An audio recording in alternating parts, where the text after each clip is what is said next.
Балдар, қазақ тілі сабағынан бүгінгі өтетін сабағымыз 41-ші сабақ мәтін және оның түрлері.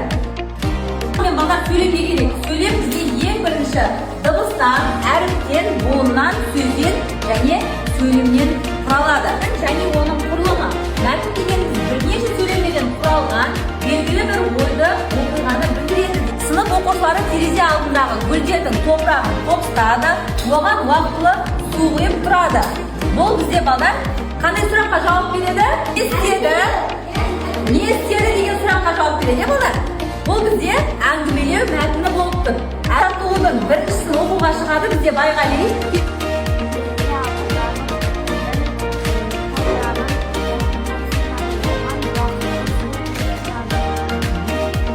Әңгімелеу мәтіні болып тұр. Жауап бізде шығады. Ал еркек келе ғой.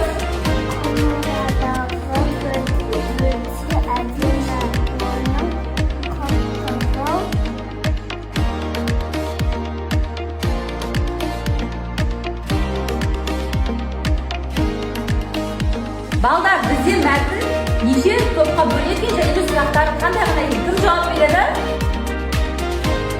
Мәтін үшке бөлінеді. Әңгімелеу, сипаттау, пайымдау мәтіні. Әңгімелеу мәтіні не болды, не істеді? Сипаттау мәтіні қандай деген сұраққа жауап береді. Пайымдау мәтіні неліктен деген сұраққа жауап береді. Қандай тыс белгіні көріп тұрмыз? Бірінші тыс белгіміз? Сұрақ белгісі? Ел белгісі? Нүкте тыныс белгісі балдар бізде қай кезде қойылады? Несібелі орнын қойда ғой.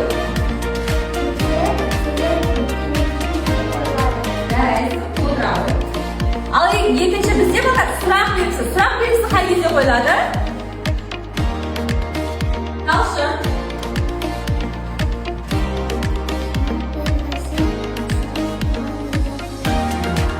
Сұрауды сөйлемде қойылады, жарайсың Талшын.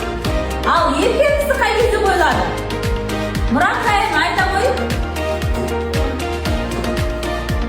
Қуанышты хабар болған кезде айтылады, жарайсың. Мына жерден бесіндерге кенгурудың көп балдарын алып келдім. Бұл кенгурудың балдары өздерінің аналарын жоғалтып алыпты.